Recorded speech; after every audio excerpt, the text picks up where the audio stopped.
بسم اللہ الرحمن الرحیم۔ سابقہ کچھ نشستوں میں ہم نے عاملین کی پہچان کے حوالے سے گفتگو کی تھی، جس کو عوام میں خاصی پذیرائی بھی ملی اور ہماری نشستوں کو نہ صرف بہت اچھی نگاہ سے دیکھا گیا بلکہ اس کے حوالے سے مختلف لوگوں نے میسیجز بھی پہنچایا کہ بھئی اس حوالے سے مزید کام کی ضرورت ہے۔ تو جہاں آپ دیگر چیزوں پر کلام کرتے ہیں، ہفتے میں ایک آدھ نشست سے موضوع کے اوپر لازمی ہو جائے تو یہ زیادہ بہتر رہے گا۔ تو ہم بھی اپنے سامعین کی جو امید ہیں اس کے اوپر پورا اترنے کی کوشش کرتے ہیں، کوشش کریں گے کہ یہ سلسلہ ہمارا چلتا رہے تاکہ عوام کے اندر ایک شعور اور آگاہی پیدا ہو سکے اور انہیں معلوم ہو سکے کہ کون سے لوگ اس قابل ہیں کہ اپنے مسائل کے حل کے لیے ان کی طرف مراجعت کی جائے، اور کون سے لوگ ایسے ہیں کہ جن لوگوں سے جتنا دور ہو سکے انسان اپنے آپ کو رکھ سکے، کیونکہ وہ نہ صرف یہ کہ عامل نہیں ہیں بلکہ لوگوں کے گھروں میں اختلاف، انتشار، فتنہ اور فساد کے موجد بنتے ہیں، اور لوگوں کے اندر افتراق، لوگوں کے اندر تفریق، یہاں تک کہ میاں بیوی کے گھریلو معاملات کے اندر، میاں بیوی کے خانگی مسائل کے اندر بھی اختلاف و انتشار کا سبب بنتے ہیں۔ ان نشستوں میں میں نے ایک ذکر کیا تھا کہ جن عاملین کے پاس آپ جاتے ہیں ان سے اپنے مسائل کا حل آپ طلب کرتے ہیں،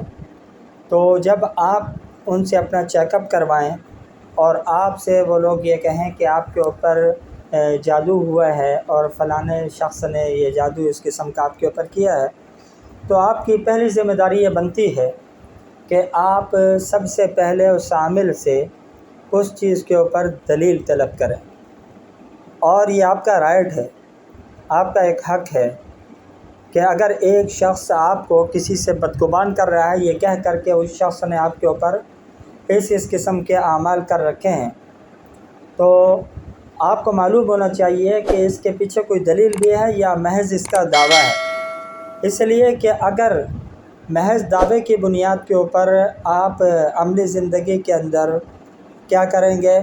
اقدامات اٹھانا شروع کر دیں گے تو کل کو آپ کو پچھتاوا ہوگا، جیسا کہ قرآن کریم کی آیت بھی ہے، یا ایھا الذین آمنوا ان جاءکم فاسق بنبأ فتبینوا، پہلے اس کی خوب تحقیق و تفتیش کر لی جائے۔ تو یہاں پر تحقیق و تفتیش کیا ہے کہ جب ایک شخص آپ سے کہتا ہے کہ بھئی فلاں فلاں بندہ ہے، اس نے آپ کے اوپر یہ اعمال کیے ہوئے ہیں، تو آپ ان کیے گئے اعمال کے اوپر اور اس بندے کی طرف جو نسبت کی جا رہی ہے اس نسبت سے متعلق اس عامل سے دلیل کو طلب کریں کہ بھئی یہ بتائیں کہ آپ جو اس قسم کا الزام لگا رہے ہیں آپ کے پاس اس مسئلے کے اوپر کوئی دلیل ہے؟ اگر وہ آپ کو دلیل دے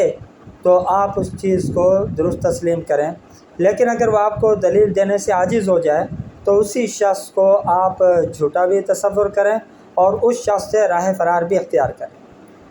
اس کے پیچھے دو وجوہات ہیں۔ پہلی بات تو یہ ہے کہ جو شخص باوجود ہے کہ عامل ہونے کا، عالم ہونے کا دعوے دار ہو، اور وہ آپ سے یہ کہہ رہا ہو کہ فلاں فلاں بندہ جو ہے نا وہ آپ کے اوپر یہ عمل کروا رہا ہے، تو وہ شخص در حقیقت آپ کے ذہن میں اس شخص سے نفرت کا بیج بو رہا ہے۔ اور ایک عالم کی اور عامل کی شان یہ نہیں ہے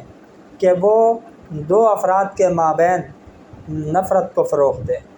بلکہ جو صحیح معنوں میں عامل ہوتا ہے نا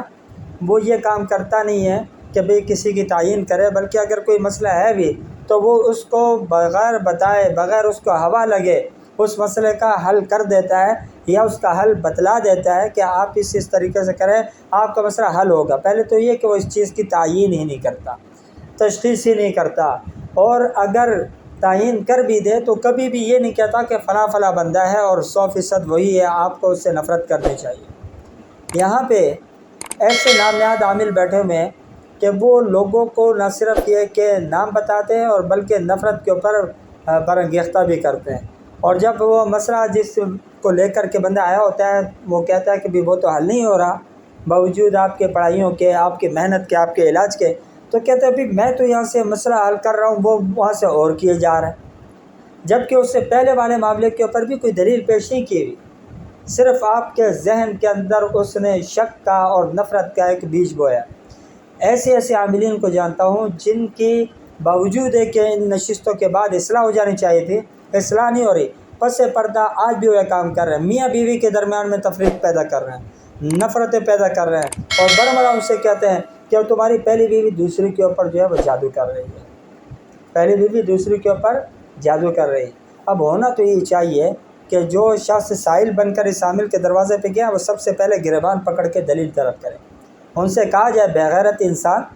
میاں بیوی کے درمیان میں تفریق پیدا کر کے تم وہی کام کر رہے ہو جن کی اللہ تعالیٰ نے قرآن کریم میں مذمت کی ہے، وَيَتَعَلَّمُونَ مِنْهُمَا مَا يُفَرِّقُونَ بِهِ بَيْنَ الْمَرْءِ وَزَوْجِهِ، یہ اپنے آپ کو عالم کہتے ہیں، یہ اپنے آپ کو عامل کہتے ہیں، اور کام کیا کر رہے ہیں؟ میاں بیوی کے درمیان میں افتراق، انتشار پیدا کر رہے ہیں۔ اگر یہ عامل ہوتے تو کبھی بھی اس قسم کی تعین اگر ہوتا بھی اللہ کی قسم نہیں کرتے، بلکہ کیا کرتے؟ اس کی کاٹ کر دیتے، اور جو اگر بیوی اس کے خلاف چل بھی رہی ہوتی نا تو وہ ایسا کرتے کہ اپنے عمل کے زور کے اوپر کوشش کرتے، نتیجہ تو اللہ مرتب کرتا ہے، کوشش یہ کرتے کہ اگر بیوی واقعتاً اس کے خلاف بھی ہے نا تو اس کو اپنے عمل کے ذریعے سے اس کے قریب لے آتے، اس کے اندر افتراق و انتشار جو ہے اس کو ختم کر کے ان میں اتفاق اور اتحاد اور محبت پیدا کرنے کی کوشش کرتے۔ یہ حرکت کبھی بھی نہ کرتا کہ یہ کہے کہ بھئی وہ عمل کر رہی ہے، اس کا سیدھا سیدھا مطلب یہ نکلتا ہے کہ اس نے کیا نہیں ہے، بس یہ حالات واقعات کو مینیج کر کے اپنے ذہن کے اندر جو خیالات آ جاتے ہیں اس کو وہ اپنا چیک اپ بیان کر دیتے ہیں کہ بھئی ہم نے چیک کیا اور ہمارے چیک اپ کے اندر یہ مسئلہ آ رہا ہے۔ اور یہاں پہ ایک سب سے بڑا المیہ یہ ہے کہ جب ہم ان سے دلیل طلب کرنے کا کہتے ہیں نا کہ بھئی آپ ایسے عاملین سے دلیل طلب کریں، تو ان کی دلیل کیا ہوتی ہے پتہ ہے؟ یہ دلیل کے نام پہ کہتے ہیں عامل عامل کو خوب جانتا ہے، اللہ کے بندے عامل عامل کو جانتا ہے، دلیل وہ ہوتی ہے جس کو عوام سمجھ سکے، دلیل اسے کہا جاتا ہے جو عوام کی بھی سمجھ میں آئے، اور اللہ تعالیٰ نے اور شریعت نے ہمارے کو ظاہر کا مکلف بنایا ہے، جیسا کہ روایت میں بھی آتا ہے نحن نحکم بالظواہر واللہ یتولی السرائر، وہ چیزیں جو باطن کے اندر تعلق رکھتی ہیں اس کو ہم یہاں پر نہیں باندھیں گے دلیل کے طور پہ۔ آپ نے ظاہراً ایک انسان کے اوپر حکم لگایا ہے جادوگر ہونے کا یا جادو کروانے کا، آپ کو ظاہری طور پر ایسی دلیل پیش کرنی پڑے گی جو کہ شرع کے اندر، قانون کے اندر اور معاشرے کے اندر دلیل تصور ہوتی ہو۔ یہ کوئی دلیل نہیں ہے کہ عامل کو عامل کی پتہ چلتا ہے، یہ تو ایک فضول لایانی سی بات ہے، جان چھڑوانے والی بات ہے۔ اگر یہ کوئی دلیل ہوتی تو احکام عملیات کے اندر مولانا اشرف علی تھانوی رحمۃ اللہ علیہ یہ مسئلہ کبھی بھی نہ ذکر فرماتے کہ جو انہوں نے لکھا ہے کہ اگر عملیات کے ذریعے سے کسی آدمی کی چوری کا پتہ چل جائے تو اس چیک اپ کی بنیاد پر اور عملیات پہ کسی بندے کا نام آ جانے کی وجہ سے شرعاً اس کو چور کہہ دینا حرام ہے۔ کیوں؟ اس لیے کہ عملیات سے جو چیزیں پتہ چلتی ہے اس کے اوپر احکامات دنیا کے جاری نہیں ہوتے، جب نہیں ہوتے چوری ایک چھوٹا سا معاملہ ہے، اگرچہ آپ کہیں گے کہ بھی چوری بھی بہت بڑا معاملہ ہے، اس کے اندر بھی قطع ید کا مسئلہ ہوتا ہے، ہاتھ کٹ جاتا ہے چوری ثابت ہونے کے اوپر، لیکن وہ اس پہ ثابت نہیں ہوتی۔ لیکن یہ جو جادوگری کا مسئلہ ہے یہ تو کہیں گنا اس سے زیادہ اہمیت رکھتا ہے۔ کیوں؟ وہاں پہ خالی قطع ید کا حکم ہوتا ہے، یہاں جادوگر کا تو سر قلم کرنے کا حکم ہے، کیونکہ وہ تو ایمان سے ختم ہو جاتا ہے، وہ تو ایمان سے نکل جاتا ہے۔ آپ ایک شخص کے کفر کے اوپر دلالت کر رہے ہو، آپ ایک شخص کے کافر ہونے کا کیا کر رہے ہو؟ ثبوت دے رہے ہو، اور اس کا جو ہے آپ اعتراف کر رہے ہو، اقرار کر رہے ہو، بیان دے رہے ہو۔ جب آپ سے دلیل طلب کی جاتی ہے تو آپ کہتے ہو کہ بھئی عامل عامل کو جانتے ہیں، یہ کون سی دلیل ہے آپ کی؟ اگر آپ ظاہراً حکم لگاتے ہو کسی کے اوپر تو آپ کو ایسی دلیل دینا لازم ہو جاتا ہے، ضروری ہو جاتا ہے جس کو دنیا دلیل مان سکے۔ ایسے الفاظ کا سہارا لے کر کے اور الفاظ کی بھول بھلیوں کے اندر گھما کر کے بات کو گھما کر کے جان چھڑانا یہ آپ کا رائٹ نہیں بنتا۔ اگر آپ کسی کے اوپر حکم لگاتے ہیں جادوگر ہونے کا یا جادوگر کا ساتھی ہونے کا یا جادو کروانے والے کا حکم لگاتے ہو کہ یہ جادو کرتا ہے، یہ کرواتا ہے، یہ کرنے والے کے ساتھ ہے، آپ کو ان سب چیزوں کے اوپر الگ الگ دلیل پیش کرنی پڑے گی۔ اور جس وقت معاشرہ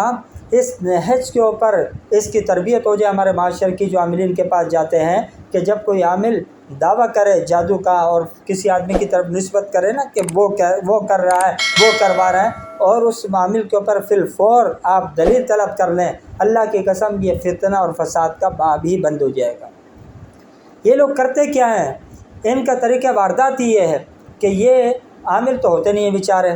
ان کا طریقہ واردات یہ ہوتا ہے یہ پوری کہانی پہلے سنتے ہیں، ہاں بھائی کیا ہوا، تم نے 2 شادیاں کی تھی، یہ ہوا تھا، وہ ہوا تھا فلانے والے کے ساتھ۔ اب یہ تو ایک فطری بات ہے، کوئی بھی عورت اپنے اوپر سوتن پسند نہیں کرتی۔ اب جس وقت انہوں نے دیکھا بھئی اب کوئی دنیا کے حالات پیش آ گئے، وہ جو آپ کے پاس سائل بن کر آنے والا کچھ بیماریاں اس کے پاس ہو گئیں، کچھ اس کی دوسری بیگم کے اوپر ہو گئی، یا اس کے بچوں کے اندر ہو گئی، یا معاشی طور پہ وہ پریشان حال ہو گیا، تو انہوں نے فوراً پکڑ لیا بھئی وہ پہلے والی نے کر دی۔ اب ان عقل کے اندوں سے کوئی آدمی یہ پوچھے اگر کوئی پہلی زوجہ دوسری شادی کے اوپر اپنے خاوند کے اوپر یہ عمل کرے گی تو اس کو اس پہ ملے گا کیا،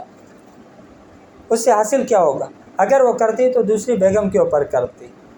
اگر سمجھ میں آنے والی بات ہو۔ دوسری بات، وہ اس کے اوپر کر ہی کیوں رہی؟ اگر وہ اتنی زور والی ہے، اتنا کروانے والی ہے، تو وہ ایسا کیوں نہیں کر لیتے کہ بھی شوہر کو اپنے ہاتھ میں کر لے اور شوہر کی ایسی ذہن سازی کر لے وہ دوسری بیگم کو ویسے ہی طلاق دے دے؟ یہ عمل کیوں نہیں کرتی؟ وہ ایسا عمل کیوں کرتی ہے کہ اس کو مضرت دیتی ہے؟ تو مطلب یہ ہے کہ یہ لوگوں کے نفسیات کے ساتھ کھیل رہا ہے، بس حالات و واقعات کو دیکھ کر کے جو ان کے ذہن کے اندر آ جاتا ہے بس اس کو یہ ایک دلیل کے طور پہ پیش کر دیتے اور کہہ دیتے بھئی وہ کر رہا ہے، وہ اس نے کر دیا، اس نے کر دیا، اس نے کر دیا۔ تو جب معاشرہ ان سے دلیل طلب کرنے لگے ان چیزوں کے اوپر، جیسے کہہ دیتے ہیں فلانے نے تعویذ کیا، فلانے نے کروایا، تو جیسے ہی کسی کا نام آ جائے فوری طور پہ اس کے اوپر دلیل طلب کر لی جائے۔ ہاں اس بات کے اوپر ہم بھی دلیل نہیں طلب کرتے بھئی تو آپ نے کہا ہے جادو ہے تو جادو کو ثابت کرو، نہیں، جادو کا ثبوت نہیں کرتے، لیکن جب تم افراد کی تعین کرتے ہو نا فلانا کروا رہا ہے، فلانا کروا رہا ہے، فلانا کروا رہا ہے، پھر ہم یہ رائٹ رکھتے ہیں کہ تمہارے سے اس کے اوپر دلیل طلب کریں۔ کیوں؟ اگر ہم تمہاری بات کو آنکھیں بند کر کے مان لیں تو اس کا نتیجہ یہ ہوگا کہ معاشرے کے اندر جن لوگوں کے ساتھ تعلقات اچھے ہوں گے تمہارے کہنے کی وجہ سے ان کے اندر افتراق کی کیفیت پیدا ہو جائے گی، دلوں کے اندر نفرتیں جنم لیں گی، اور یہ لوگ میں کہہ رہا ہوں کہ یہ تو عامل ہے ہی نہیں۔ عامل کا کام یہ ہے کہ اگر ان کے ایسے قریبی تعلق ہیں اور دیکھا جائے ایک زیادہ باغی ہو چکا ہے، شریعت کی حدود بھی پائمال کر رہا ہے دوسرے کی نفرت کے اندر بغاوت میں، اگر یہ بدبخت کرنے والا ہوتا نا تو یہ کرتا یہ کہ اس کی بغاوت کو ختم کرتا، اس کی جو عداوت ہے اس کو ختم کرتا، اس کی دشمنی کو ختم کرتا، اگر واقعتاً اس سے کچھ کیا ہوتا ہے نا تو پہلے یہ اس کو ختم کر دیتا اور وہ راز اپنے سینے کے اندر رکھتا کہ مبادا میری وجہ سے میاں بیوی کے اندر نفرت جنم نہ لے جائے، میری وجہ سے ان کے گھر طلاق تک نوبت نہ آ جائے، ان کے اندر جدائی تک نوبت نہ آ جائے۔ لیکن یہ نہ عقل کا کورا اور بدبخت عامل، وہ نہ مسائل کو سمجھتا ہے اور نہ مسائل کی باریکیوں کو سمجھتا ہے، اور بس بیٹھ جاتا ہے اور اپنے ذہن کے اندر جو آ جاتا ہے وہ چھوڑیاں شروع کر دیتا ہے کہ وہ کرنے والا ہے، یہ کروانے والا اس کے ساتھ مل کے کیا جا رہا ہے، وہ کر رہا ہے۔ تو اس قسم کی یہ جو کہانی آپ کو سنائی جاتی ہیں یہ در حقیقت آپ کے نفسیات سے کھیلا جا رہا ہوتا ہے۔ تو عوام کو چاہیے کہ جب کوئی شخص ایسے تعین کرے تو اس سے دلیل تو لازمی طور پہ طلب کی جائے، اگر وہ دلیل آپ کو دے دے تو پھر آپ اس کے بعد اگلا قدم اٹھائیں، آپ اس کے بعد علاج کے لیے بھی جائیں۔ اگر وہ دلیل آپ کو نہیں دے پا رہا تو ایسے لوگوں سے آپ 25 قدم دور ہو جائیں، اور کبھی بھی خبردار کبھی بھی کسی بھی معاملے میں اس آدمی سے رہنمائی لینے کی کوشش نہ کریں جو شریعت کے اعتبار سے فاسق بھی ہے اور آپ کے دل کے اندر نفرت پیدا کرنے کا مجرم بھی واقع ہو رہا ہے، تو اللہ کی نظر میں بھی یہ شخص مجرم ہے۔ اب ایسے لوگوں کا ظاہری حلیہ اس سے ہم بات نہیں کرتے، ظاہر بات ہے یہ لوگ ظاہری حلیہ بناتے ایسے ہیں تاکہ لوگ ہماری باتوں کا کیا کر لیں، اعتبار کر لیں۔ تو آپ ظاہری حلیہ کے اوپر نہ جائیں، آپ ان کی باتوں کو پرکھیں کہ ان کی باتوں کتنی وزن رکھتی ہیں، اور پھر اگر کسی بات کے اوپر دلیل آپ کا رائٹ بنتا ہے تو وہ دلیل آپ ان سے ضرور طلب کریں۔ تو جب آپ اس طریقے سے کام کریں گے انشاءاللہ یہ عاملین بھی 2 نمبری سے باز رہیں گے اور کبھی بھی جھوٹا بہتان الزام تراشی یہ نہیں کریں گے۔ دعا فرمائے اللہ رب العالمین ہمارے کو عمل کرنے کی، سمجھنے کی، اور سمجھنے کے بعد عمل کرنے کی، اور لوگوں کو سمجھانے کی، اور ان بدبختوں سے دور رکھنے کی، اور لوگوں کو ان کے چنگل سے چھڑانے کی ہمارے کو توفیق عطا فرمائے۔ وآخر دعوانا الحمدللہ رب العالمین۔